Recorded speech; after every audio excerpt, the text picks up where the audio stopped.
Soil health is the foundation of every successful farm, and today we're digging deep into what makes it thrive. Join us as we sit down with the innovators at CropAid Nutrition, the minds behind farmer-owned, science-backed soil health solutions. We'll break down the key components of their system, explore the power of soil biology, and tackle challenges like compaction. Don't miss an exclusive look at the Shovel Kings, an upcoming docu-series following real farms on their journey with CropAid products. If you're ready to see soil health in action, this is a conversation you won't want to miss. Today's session is going to be interview style. It's not going to be any kind of death by PowerPoint. It's going to be very conversation driven, a customer-centric conversation. So we'd love it if you would join in. I wanted to do a quick introduction as to why Aberhart Ag is working with CropAid Nutrition. So we've been bringing Biostimulant to the market now for 10 years, and unique fertility solutions and soil health, I think, has been our jam for a while. So that fit really well. But like a lot of retailers and different dealers, of course, there's all kinds of stuff that comes across our desk over the years, and there's specific reasons that we wanted to partner with the good folks at CropAid Nutrition, and that is simplicity. You'll hear today that CropAid has just 4 or 5 core products, and they work together as a system. It's very simple. They have a lot of proven science and results, a great track record. They're getting on close to 10 years, similar to us, so these products have been very consistent in the field.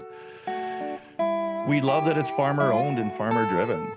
They started this company and developed a lot of these products to deal with their own issues that they had on the farm, and I think that helps them relate to what farmers go through. And the products are thus very cost-effective. Darren was telling us yesterday how they split the labor between the farm and the manufacturing, and everything's very affordable. I think we had a meeting at the farm yesterday, and everybody was very impressed with the pricing.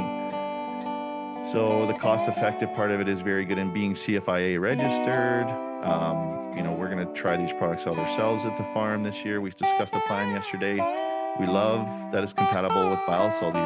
These folks are Biosol customers long-term. We always talk about it being a 1 + 1 = 3 with the biology, so that fits really well. We love the soil health focus. I love that CropAid Plus is a soil health product, and I'm absolutely fascinated. You guys are going to hear about it today.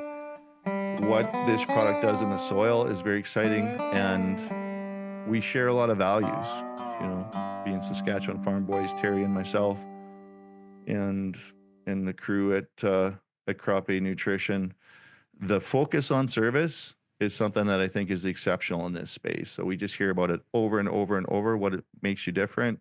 It's the level of service that this company provides to the dealer network. So that's just some of the reasons that we're here to support, help bring to market this product to companies and support their dealer network and their efforts. And one of the things that I'm really excited about, I'll share it with you here, that we're going to be doing, that I want everybody here to follow along with this year, is we're going to have fun with a little bit of a series, a docu-series, if you will, called the Shovel Kings. And I think this really highlights a unique aspect of the company where they're very focused on getting out into the dirt, looking at the differences, digging up the differentiation. And we're going to be following throughout the year in a little YouTube series.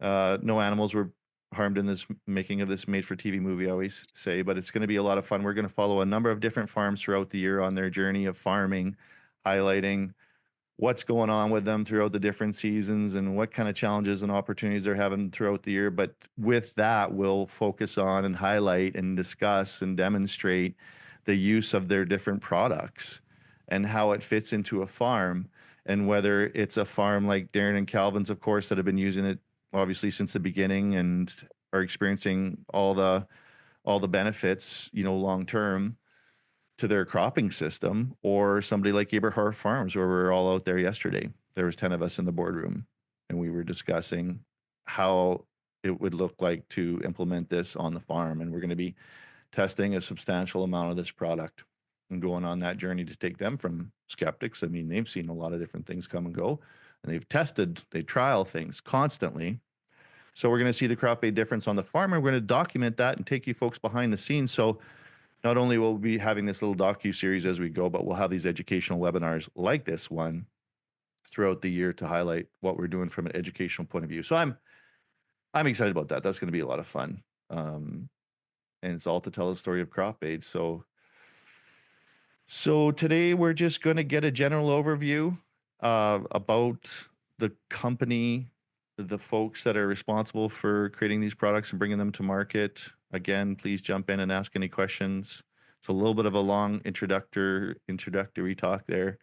I want to get crop aid talking here, but I'm really looking forward to the conversation today. Thanks everybody for attending, and let's get started with you, I guess, Darren.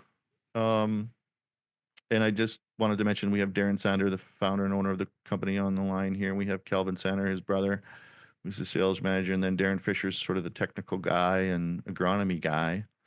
So Darren, do you want to start us off just by giving us a little bit of background on your farm, I guess is where it started, and then how you got into this in your journey bringing this product and company to market? Sure. Good morning, everybody. I'm Darren Sander, farm near Rosetown, Saskatchewan, so third generation out there. I guess how it all started was I finished Diploma Ag at the U of S in 91 and went out to farm with Dad and figured that just would be the future.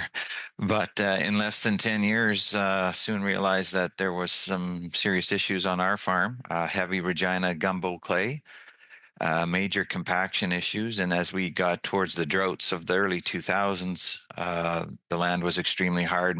Margins were tight. There wasn't a lot of money in it. And we just felt we were missing something on our own farm. So looked to the industry for some answers.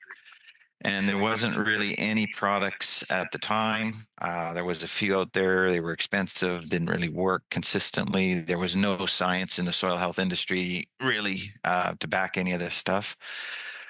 So got an off-farm job with a soil health company out of Alberta, and started the journey of learning and seeing what we could find on our own. And that led to employment in Australia in 2006 for about 8 years, where I was heavily involved in R&D, research, trials, greenhouse, and out in the real world. And learned a heap of stuff, made a lot of international connections, and brought these technologies back to our own farm and refined some of them, and thus, I guess, started producing CropAid nutrition products.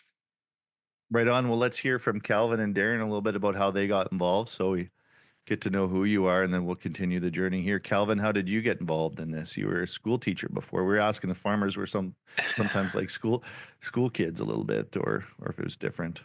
Yeah, no, I started off a different route. I started in education and was teaching in Saskatoon for about 8 years, and at the same time was farming as well, trying to do both things. And it it was good, but it was also super busy and not a lot of time off, because the teacher time off was the farming time. So ended up the farm expanded a bit in mid 90s, and then or towards 98, I guess it was. And then I kind of left the teaching part of it alone, and got into farming full time. And as Darren said, we were faced with some different issues, and plus the fact that you're trying to support 3 families on one farm, and you need to get some other income going. So that was another driving force, I think, to look for something different or additionally. And so Darren and I ended up with the same company in the early 2000s, and I kind of was the general manager of Saskatchewan and then Manitoba as well, and worked with that a lot. And then, Darren was doing his thing with the company. Then he kind of split off and was doing his own thing for a number of years. And then we kind of, I guess, reconnected as far as the crop aid goes in about 2016, 2017. So yeah, it's been good. It's been a lot of learning, and but it's been a fun process. Awesome. What about you, Darren? How did you get involved? Darren Fisher, I guess I have to differentiate sometimes. Too many Darrens. My journey is a little bit different. I started off over 20 years ago. I went to school, agronomy and precision ag, before precision ag was even kind of known. After I graduated there, I took a job down in a company with Owensboro, Kentucky. So it was kind of a franchise, it was kind of a crop consulting job in southern Saskatchewan, Manitoba. Uh, After a couple of years, that the company that had the franchise, they split up. So I moved to Alberta, manager of a co-op in Brooks at the Agro, and then I went up to Red Deer, and I ran the fertilizers plant. I was doing agronomy for a company in Innisfail, Alberta, uh, there for a couple of years, and farmers were coming in and they were asking me questions I didn't have an answer for. Uh, why all these increased inputs? Why are weeds growing when they never had weeds growing before? Their soil was changing, and I never had an answer. And that always kind of bothered me. So after about 3 or 4 years there, I left. We moved to Saskatchewan, and these questions still kept bothering me.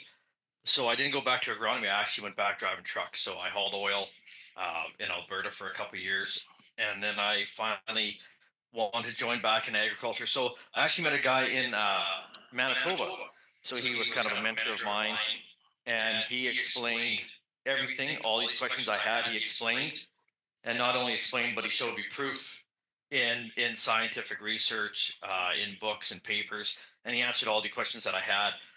So that's when I realized soil health and the biology and all this kind of stuff did matter. And these are the reasons why things were changing in the soil. Then after that, kind of spent a few years with him. That wasn't quite the right fit. And then I met Calvin. So me and Calvin, we kind of hit it off there. And Calvin kind of brought me on to the company he was with. Then after a couple of years, Darren was in Australia. So I met Darren afterwards. And we've kind of known each other ever since. Calvin's been 15, 16 years, and I've known Darren for likely 10 or 12. Uh, then when Darren started Crop Aid, honestly, Darren started a company that was the exact fit for soil health, and it was the company that soil health needed, and it just checked all the boxes, so it was a no-brainer to be here. Awesome. Awesome. It's good to hear the journey and get a little bit of context. So, Darren Sander, you talk about the problems that you guys are experiencing on the farm as being, some of the driving force behind developing these products and going abroad. You went around the world to figure this out. What were those issues, and what is the central issue that you and your company and the products and your dealer network are trying to address for producers? Yeah, the core problem on our farm, and as I found out on most farms, was compaction, whether it's a deeper compaction layer or the mechanical compaction layer in the soil. That was causing, most of our production issues, whether it was the drill not closing up nice, whether it was too dry and clods, or it was too wet and it was just knifing through the wet soil and not closing up. Whether it was not allowing the snow melt or the thunder showers to soak in. Instead, they're just running off down the field to the low spots. Weeds struggling in tight conditions, not soaking up or absorbing 100% of the herbicide we're spraying, getting half kills, and eventually leading to some herbicide resistance. And just on and on. Most of our problems we are relating back to compaction, and there just was no solutions for compaction. However, we did learn over time that in the soil, there is native biology responsible for soil structure. That was just dormant, and the way we're farming, it just was not triggering that biology anymore. So year after year, the levels of beneficial biology were depleting, and compaction and soil issues were building, and just led to the situation that we're in, where we needed a fix for the compaction and the soil structure. Yeah, one of the things I was really curious about is how do you make that connection between biology and compaction? I don't know if that would be an obvious thing, or how can biology impact compaction? Well, beneficial biology needs loose aerated soil to exist and flourish and host to the plants. And we're all farming, or most of us, in tight, compacted, low oxygen or non-aerated soil, which is more conducive for pathogens. So the key was to find out how in nature, before we started farming, well, like when we break yard sites or fence lines, we got this nice loose soil and the crop's a foot taller and dark green. How come our fields aren't like that anymore? What's missing? What's not activating every year? So just through a lot of research and really a lot of R&D and trial and error, and looking at products that would work in the greenhouse but not out in the real world, and why is that? Slowly started putting the pieces of the puzzle together. Yeah. I've heard you talk about it a few times now, and I'm always fascinated to hear it again because I catch something new every time. But can you talk to our live studio audience this morning about the cycle of going from natural vegetation to the monocropping system that we have today, and how crop aid's helping to remediate that and kind of go back to nature a bit? Sure, I can explain. So I'll just go through, I guess, how plants grew before we started farming on the land, and how they're existing now under a conventional farming system. And it's going to be in some very layman terms, easy to understand. So apology to any soil scientists out there. It's just going to be a big brush. But anyways, I guess before we started farming, the land had native vegetation growing on it, whatever that might be, grasses, shrubs, multiple species of plants. Those plants dripped exudates through their roots into the soil and activated by native biology in the soil. That biology role in the soil is to refine non-plant available nutrients, build soil structure, bring water back to the plants, colonize around the seed and the roots with a rhizosphere like a cocoon wrapping around the roots, and feeding the plant these now plant available nutrition or nutrients. Meanwhile, the plant, through photosynthesis, converting chemical or light energy to chemical energy, produces complex sugars, complex proteins, other chemicals, and drips them down through the root system to feed the biology, and the biology feeds the plants. It's a symbiotic relationship, good nutrient cycling, everything's good. We've come along now and we've cleared the land, so got rid of all the native vegetation, and we're monocropping, wheat, canola, lentils, whatever it might be. So we're only growing one species of plant, so we have very limited exudates going into the soil, and plus we're growing a non-native plant. So in some cases, the wrong exudates totally for that native biology. So then we decided, well, that's what's missing, is that native drip or that native exudate. So what does that do? So when we're conventionally farming, maybe I'll back up a bit. So on the when we have the native vegetation going with the beneficial biology, and we have that symbiotic relationship, again, the plant's forced to jack up its complex sugars and proteins. So what that does is we have a plant dripping exudates into the soil, calling for what it requires, or the nutrition in the soil from the biology. We have the biology releasing that as it gets different food sources. We have a natural, balanced plant. It's growing a little slower cellularly wise. If we look at those cells under a microscope, they're like nice, tight building bricks, rectangle shape. A nice waxy coating over them, no leaks, no breaks, good strong stems, so lodging resistance. The leaves have waxy coatings, the cells are tight. It's all a bit of a defense against pests and insects entering that plant. A nice block against evapotranspiration, or the plant evaporating moisture out of it. Just a real nice healthy balance. When we're farming conventionally without all of that working for us, the applied fertilizer in the soil does not get fully consumed by the bacteria in the soil, because we are dealing with limited amounts now. And the excess fertilizer we're finding is still somewhat dissolving in the groundwater. And if we just talk about nitrogen, it's the easiest one. So now when we have a plant taking water up, it's also taking salt-based nitrogen up with it, which dehydrates the plant. So it needs more water, thus taking more salt-based fertilizer, and it's a bit of a vicious cycle. So it's an inefficient way to use the little bit of water we have. It's also an inefficient way of using our nitrogen program. The plant then, under that system, does not have the need to build complex sugars and proteins. It's not on this drip cycle with the exudates because it's being forced to take nutrition up every time it takes water. Therefore, the plant under a cellular level, if we look at the cells under a microscope, we'll see they're more oblong or balloon shaped or swollen, and they don't fit nice and tight together. And there are leaks between the joints where we're leaking out plant sap. We're actually leaking out water, high evapotranspiration, causing the plant to take more and more water up, but again, taking more and more salt-based nitrogen with it. And we get an imbalanced, unhealthy plant. That brings in pests and disease, pests, especially the sap-sucking ones like simple sugars, simple proteins. Those are the ones they can process and digest. So now we're farming and we're growing crops that are simple in sugars and simple in proteins. So we do have pest and disease issues. Also with the insects, they like the simple proteins and sugars as well. They can digest that. So we have some pest problems. Lodging, yes, with the nitrogen, we're growing lots of grain. So we got big heavy heads on top, but we have weak stems now with the cells. So we have lodging issues. So it's a very inefficient way of growing a plant. Because we are not dripping those exudates into the soil, we're not triggering the biology out of dormancy in the spring. So especially when we're looking at the mycorrhizal fungi, that's the critter that's largely responsible for the soil structure.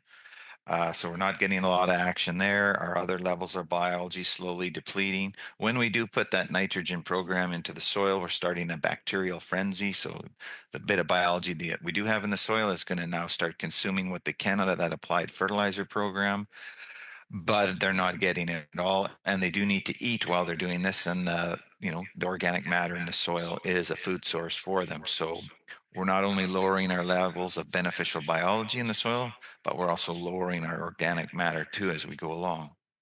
Some very simple ways to see this is we've all broken a fence line or a yard site on the farm. And we'll seed over that yard site, and it's a foot taller and it's dark green and it's fantastic for year one and maybe year two. But how long do we farm that yard site till it's gone? We can't even tell where it was, 4 or 5 years. It only took 4 or 5 years to knock that good beneficial biology from an untouched state down to the same low level as the rest of the field. It's the same reason why a cow sticks his head through a barbed wire fence while it's standing in a green pasture to eat out of the ditch. The ditch has that natural cycle going, that symbiotic relation, good biology. It's palatable, high in minerals. Whereas in the paddock behind them, it's compacted, it's low biology and not as palatable and lower minerals. So that's really it in a very simple nutshell. Lovely. No, and I love how you say paddock. You can tell that you've been to Australia and learned some of that and worked That over slips there. out every once in a while. Paddock or pasture, depending where you are in the world. One thing too that you put into numbers and mathematics that's a little bit shocking too is just the amount of salt that we've been putting down for a long time in conventional systems. Can you talk about that? Sure, it's something that we don't think about. I certainly didn't when we're putting down fertilizer. But if we just generalize a little bit, it's been the last 50 years of farming that we've been putting down some bigger rates of fertilizer. So if we say an average farm has maybe put down a couple 100 pounds of a fertilizer program, about half of that is salt.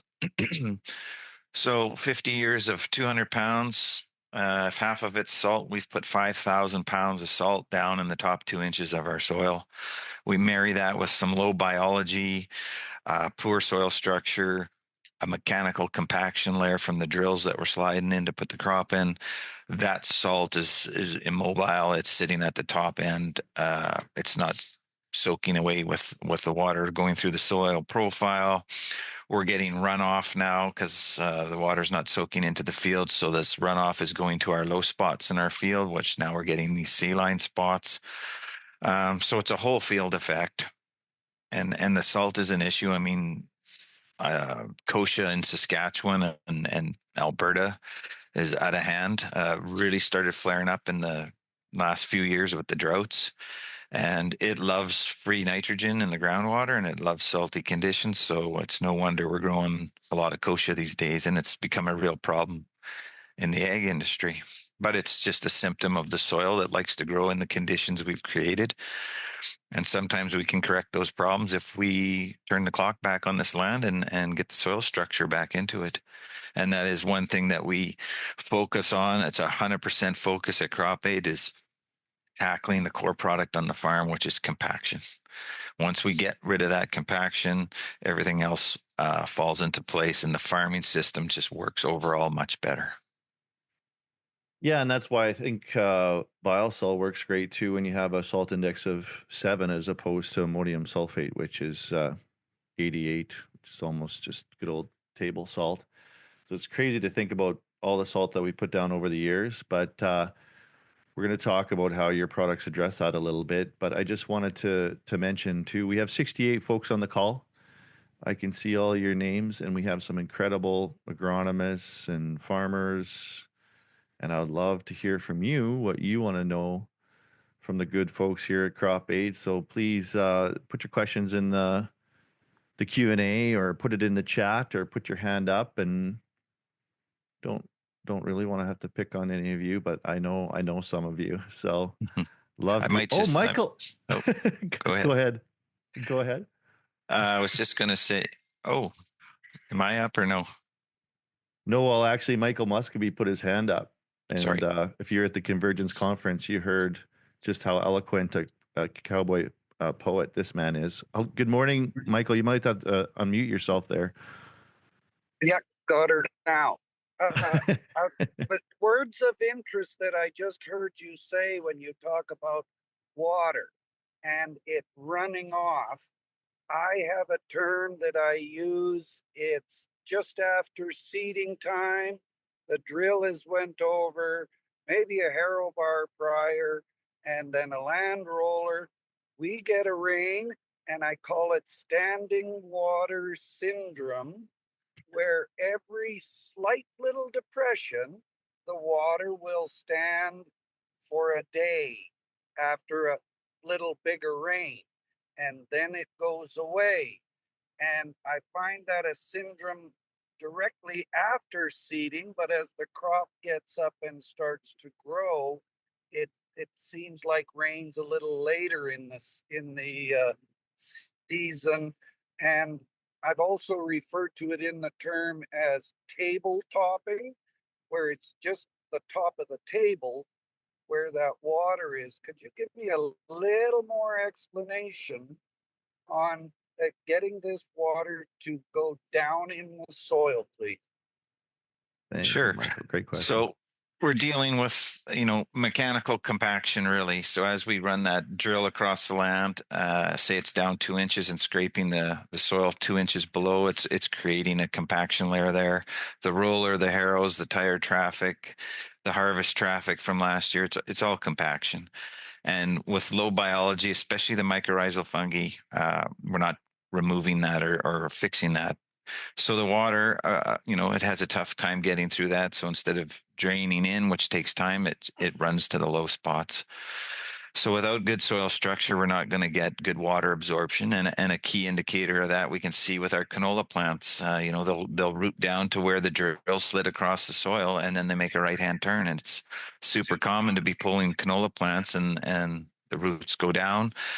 And then the main tap is bent on a right-hand turn along the soil compaction layer. So if the roots aren't even able to get through that with a bit of beneficial biology helping them get through the soil, the water's not going to go through either.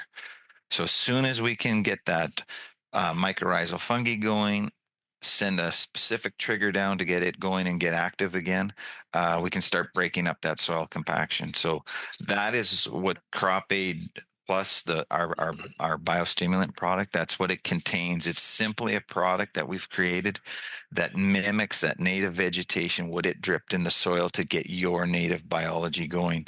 And a large part of that is the mycorrhizal fungi and the fungal family, and it busts up that soil extremely fast. And it does that because the biology is a living thing. It wants to live in the soil. The only way it can live is to loosen up that soil and host to whatever plant is growing there, so it can do that symbiotic relationship. Does that answer your question, Michael?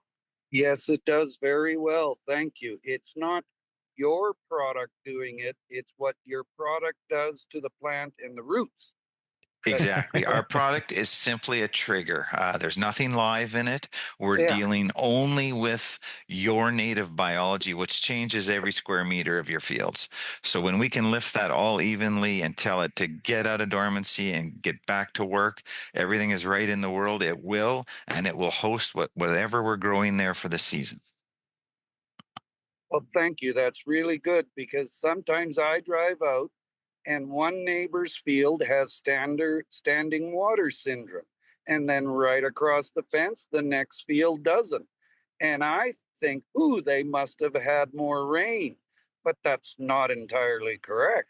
No, a lot of it is just the function of, what we're doing on that land and the history of the field, but also what we're growing on it. So if you have a think what the soil is like in the fall time after a canola crop or a wheat crop, it's very hard.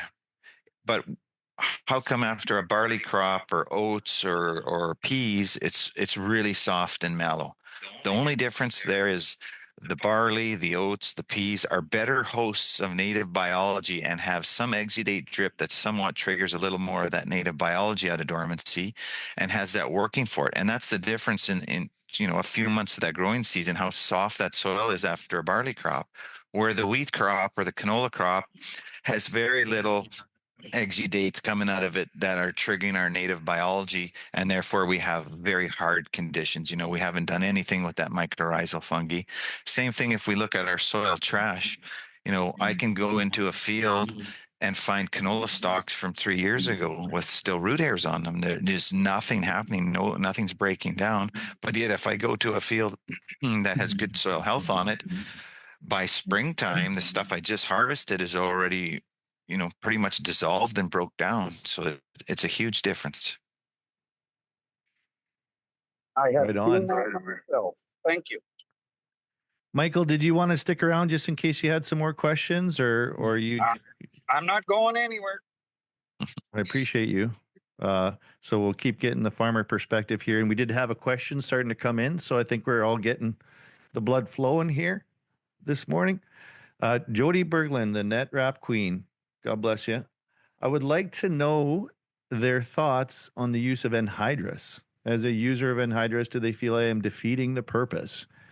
Is Anhydrous killing the microorganisms and turning around and using Crop Aid? Who wants to take that one? That's a great question. What we've found with different testing is that the anhydrous does deplete or lower or stifle that biology for a very short period of time. We're talking maybe hours or a day or two. But when we have that trigger in the soil and the biology coming out of dormancy and multiplying, dividing, it rears its head and surpasses that right away. So we have found no real difference by the end of the season or during the season, what program the farmers are using, whether it's liquid fertilizer, granular, or anhydrous, fall or spring. It bounces over that very quickly. So it doesn't seem to matter. It does dip it down a little bit, but it recovers very quickly. Great answer. Yeah, let us know if you have any follow-up questions to that, Jody. One thing I will say about the anhydrous is a lot of our users putting anhydrous down in the fall are amazed at how that soil closes up nicely behind the disc or the shank when we're putting the gas down and sealing the gas into the soil, where other farmers are having troubles with closing that opening up, whether it's too cloddy or too wet, just forming a slit. So it's doing a real nice job of getting a better efficacy out of using the gas. So it feels like it's time to get to the core of what you folks are actually doing to remediate some of these issues that we've talked about. And talk to me about this biostimulant that you have, the ingredients that you use, the process, what it does in the soil, and what folks can expect. Sure. I will just mention a couple things about the company, I guess. Most of us involved with Crop Aid have worked for other companies. That's how we got started, especially in the earlier days. there was not much for labels, not much for science, not much for CFIA registration. Everyone was putting a bit of fertilizer with their products and hiding behind the fertilizer loophole and just selling products. And that's not something I like as a farmer. If I buy something, I want to know exactly what's in it. I want a full transparency of the ingredients. I don't want any proprietary information. I expect the product to work consistently every time. It needs to be extremely inexpensive to put on. Those are my expectations, and I expect service. If I buy a combine or a chemical, I want follow up and someone to show me which buttons to push and make sure everything's working properly. So that's exactly how we run CropAid: full transparency, inexpensive, and all those things. On our product itself, like I mentioned, our biostimulant component, which is in our core product, our biostimulant, our CropAid Plus, and also in our seed primers, we have the biostimulant in there as well. It is simply a product that mimics that native vegetation drip into the soil. And how we achieve that is using ammonium lignosulfonate and seaweed extract or kelp.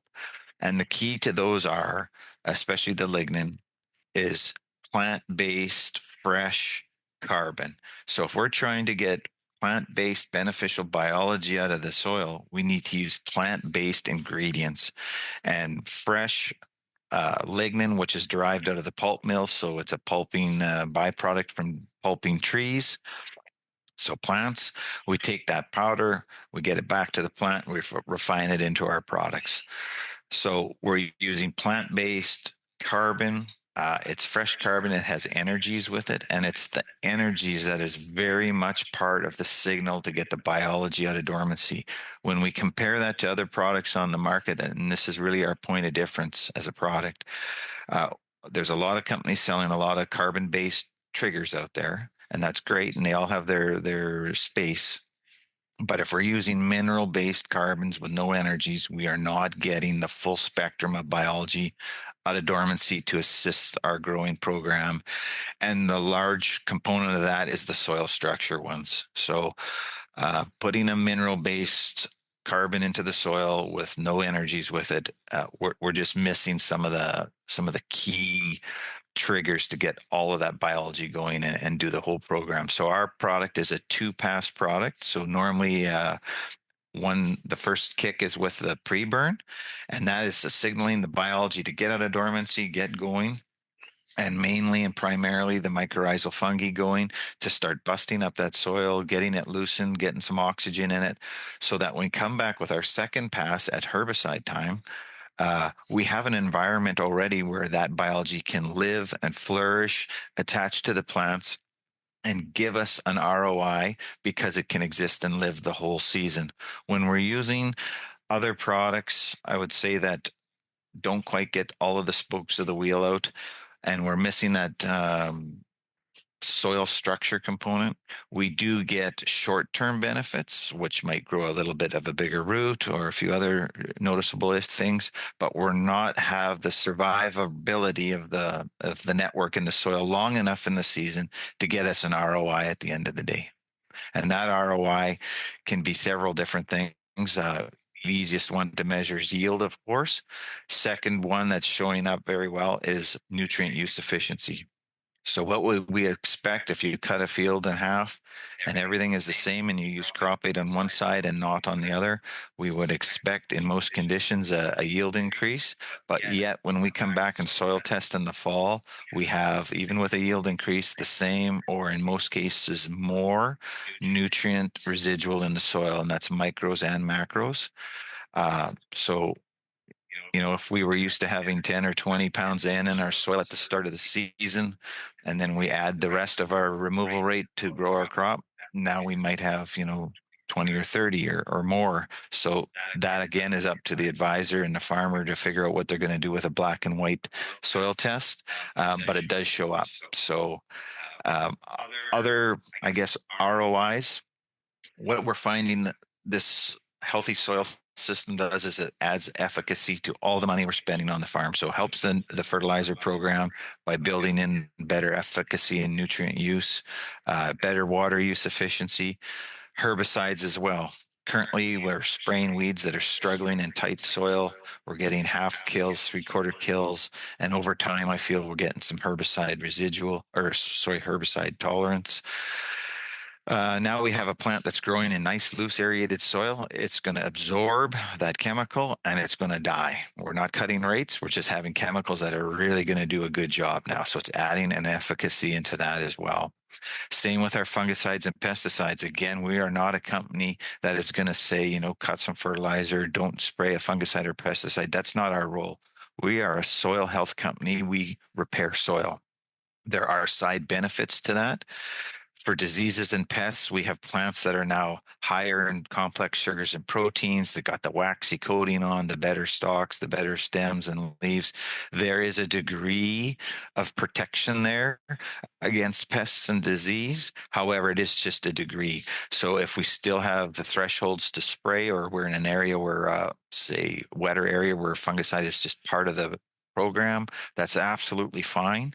We have now two components. It's like using two different groups of herbicide to tackle a weed. We have the chemical shed and we have now this natural defense. We put the two together and we are getting fantastic control of pests and disease. As far as the fertilizer rates go, again, we are not a company that is ever going to tell you to cut fertilizer. That's up to your advisor and the farmer to be measuring and looking at that and what's going on in the soil. However, our customers, we see things with the fertilizer program going three different ways. We might have some land that's low productivity, marginal land. The guys are fairly light on the fertilizer there because it's not growing a lot of grain. Once we get the soil structure back into that soil and get the water absorbing, we're growing a fair amount more grain. So in some cases, the farmers are actually increasing fertilizer to grow more production. On our farm, we were always kind of middle of the row fertility guys. Now that we're on this soil health program, we're growing a little more grain, and our fertilizer and our efficiency is matching that. So we really didn't change rates too much at all. And then we have other fellows that use our product that are on the high side of fertility, especially nitrogen. And that's showing up as excess nitrogen on the soil tests. And, again, they're the ones that will really see the excess nutrient residuals on their soil tests. And again, it's up to the advisor and the farmer to have a look at that and see how they want to deal with that. Awesome. No, great explanation. We're getting some good questions coming in here. We're going to be 15 minutes to the top of the hour, and I want to keep it to an hour today just to respect everybody's time that came on the call. And also keep in mind, we're going to do future series like this, digital events, where we'll be explaining the different aspects of the products and the agronomy and the biology more in depth. So we have a question here from Matt Mays, biosol dealer out of Glassland, Saskatchewan. There, we have some acres in oil and gas country that has some salinity, only grows kochia. Can we use your product to bring these acres back into production? And what is the cost per acre? Thank you. Okay, that's a good question. So salinity, especially the hot spots in the field, or the low spots that aren't growing anything, they're maybe shiny black with a ring of kochia around the edge. We're finding that those spots, it's not a biology or a soil health question in those areas. It's a chemistry problem. And what we're doing for those is a whole field approach. So we're spraying the biostimulant across the entire field to get the compaction out of it. What that does is allow the groundwater from the snow and the rains to soak into the field rather than run off into those low spots and keep adding pressure to them. We have a product that we've developed called CropAid SS, or saline solution. It's just in the CFIA registration phase right now. It will be ready this summer, will be for sale this fall. We've been trialing it for 4 years now. What it does, it's a chemical. And the problem with the saline spots that we're finding is we have a positive negative attraction between the water and the soil, which is extremely strong in those saline spots. It will not let the water through and take the salts away. So we get the pooling effect, and that's why those spots are sludgy and wet all season long. Plus, the water itself has high surface tension, which means, when a droplet of water is sitting on the table, it's a nice round shape. And if we add like a surfactant to it and break down that surface tension, it's just a big long smear over the table. So our product does two things. It breaks the surface tension of the water, and it takes away the attraction, the positive and negative, and makes it a neutral. So we spot spray those saline areas in the fall. When the snow melts in the spring, that water event goes through that soil profile with the chemical, breaking the bonds and the surface tension of the water and taking the salts with it. And that season, we're able to grow grain in that area. Not a great crop, but we're having germination and the start of getting that back and taking the pressure off it by treating the entire rest of the field. So it's a whole field approach, and it's working extremely fast. Yeah, that's one of the things we're really excited about to try out at the farm. Cost per acre. So full retail, our biostimulant is $3.75 an acre per pass, 2-pass system. So $7.50 would be full retail. And the SS product will be selling for $18 an acre, and typically goes down between a half liter and a liter an acre, depending on severity. And that one there's just spot sprayed on the circles themselves, or the low spots.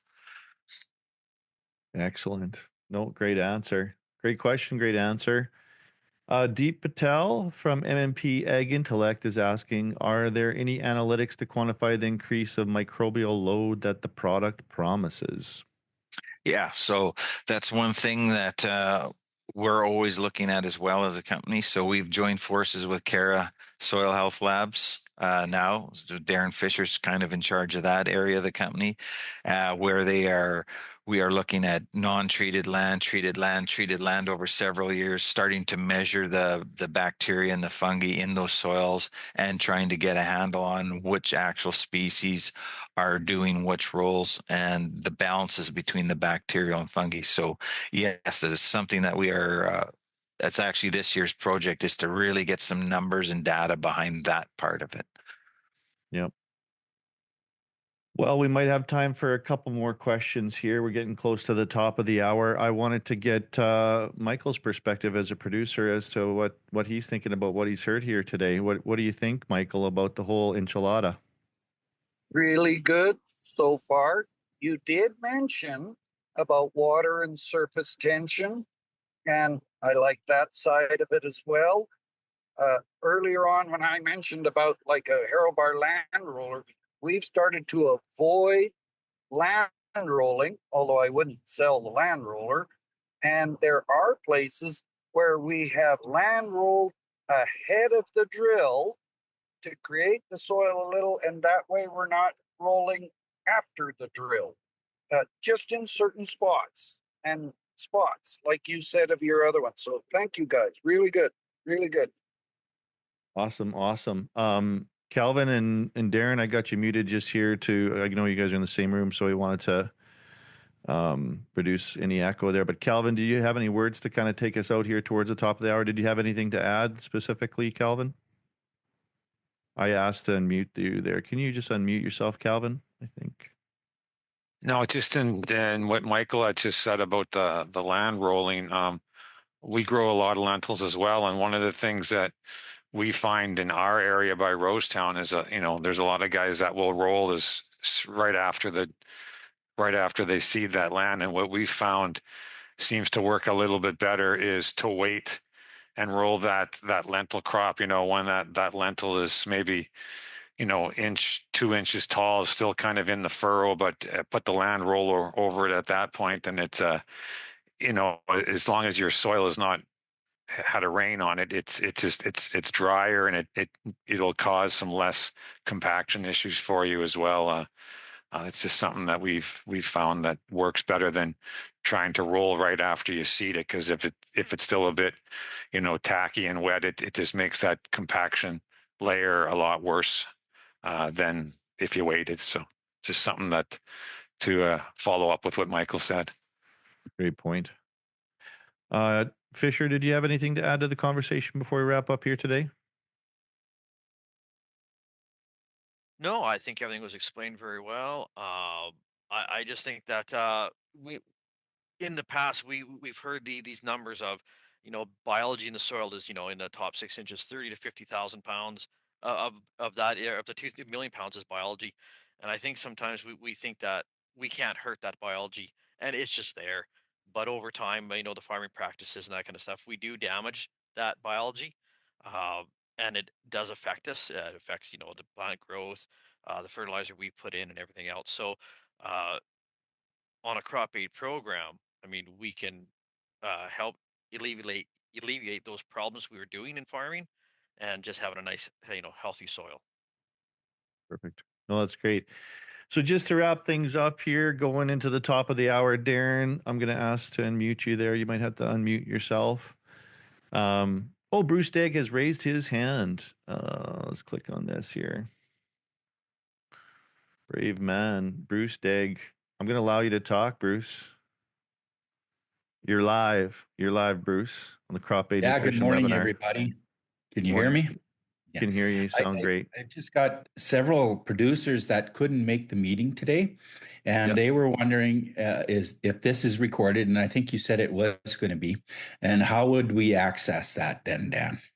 Appreciate it. Yeah, great question. So we will publish the recording on YouTube, and we will send out an email to that effect, and we'll have a link for everybody. And there's already one of Darren's presentations, maybe even two of his presentations on our YouTube as well from the past, as well as their own YouTube. You guys have your own YouTube where there's more presentations there. But as we go along with this webinar series and the whole Shovel Kings docu-series, it'll all be on YouTube, and we'll be providing that. And I wanted to mention, it feels like today was really brief because we covered a lot of ground quickly, and I'd love to dive into it more, but I do want to respect everybody's time. In a month, we're going to be covering the seed primer. Before spring, we're going to get to the biostimulant, and then in the summer, we're going to talk about the mandatory crop checks they do with the shovels and the foliar program and all that, as well as in the fall when the snow flies, what the results were of these different farms and the folks that we're working with over the season. So does that answer your question, Bruce? Yes, it sure does. Good. Anything else then, Bruce, before we bring it on home here? Nope, it's all good. Thanks. Awesome.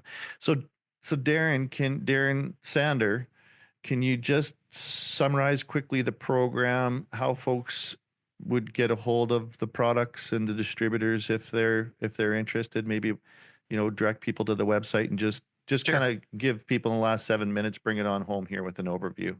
Sure. So in a nutshell, with the Good Soil Health program, it just adds a layer of efficiency to all the inputs that we are putting on the farm. We're still farming for maximum production, but we can do that and actually repair the soil at the same time and make money using these products and fixing our core problem of compaction. So we can fix these issues and make money along the way, and just put a little more resilience and sustainability, I guess, into our farming system. The products are easy to use. They mix with everything. There's no extra passes. Again, the service, if you use Crop Aid products, it doesn't matter how many acres you use. If it's just splitting a few fields in half or the whole farm, you will get a crop check if you're buying through our distributor network. And that is very important. So we're out there end of June, July, digging soil and plants with you, flipping her on the tailgate and showing you the differences. And that compaction in 4 to 5, 6 weeks is night and day difference on the back of the tailgate. We'll show you darker colored soil, better moisture holding capacity, nice structure falling apart on the tailgate versus where you haven't sprayed it, big clods if it's too wet or blocks of dirt if it's too dry. So it happens extremely fast. That's probably a comment we get is, how can 250 or 500 mil an acre do anything in a few weeks? And it's unbelievable when you get the right trigger down, that the force of nature, the force of that biology can do in a few weeks is it's unreal. And we would sure like to show people that on their own land base and explain what it can do to your farming program. Love it. Okay, well, we got 5 minutes left. I don't see any more questions. Michael, did you have any words of wisdom to take us home as a producer? Oh, a little story. The first time I used the Crop Aid, I had rented a quarter section of land that through most of its life was Disker summer follow wheat crop, Disker wheat crop. My buddy buys the quarter because it was his aunt. He farms it for a couple of years and kind of retiring, gave up on it. So I'm going to rent this quarter. Previous year, it had an oats crop on it that went 30 to 35 bushel an acre. And then they went in and baled up all the straw. So yippee. And the first year I go in, I applied fertilizer, and all I do is get my money back. It won't penetrate water. And I'm going, whoa, this could take a lifetime to bring this quarter back in. Then crop aid first, I'm talking about carbons and this and that, and I end up with some boxes of your product. So I apply it on the quarter in the springtime. I don't know if it made any difference. Then comes the springtime. I apply it again. I don't know if it made any difference. Then I don't even have to crop check, and people are saying to me, that's coming along pretty good. Oh, okay. Well, I don't know what I did, but maybe a guy gets lucky. By the harvest time, people are telling me I don't need to go out to the field because they're saying that's the best crop I've ever seen on that quarter. Boy, am I ever feeling proud because I'm Canada's finest farmer. We go in, and at harvest time, that poorest quarter, the critically ill, yielded the best of our wheat crops. And I went, son of a gun, that's pretty good. Boy, I must be a good farmer.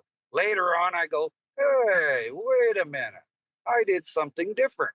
Now, to talk about multiple years, we grow and go. Well, he went and sold the quarter on me, so I couldn't continue on that critically ill quarter. But Bugger. It was just my experience. I'm just telling you, for the money spent, I got payback. And I didn't even have to go out and look at it. They told me. I'm going to hang up.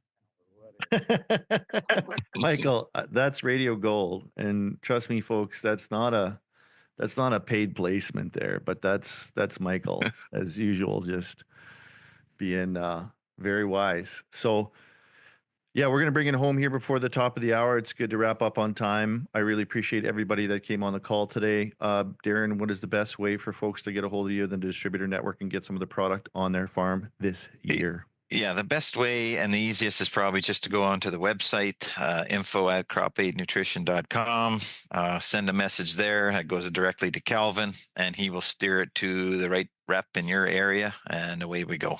It's very easy. All products delivered to farm. Just pick up the phone, send an email. We're easy to work with. Well, I appreciate that. Thanks, everybody. You're going to be hearing a lot more about Crop Aid in the year to come.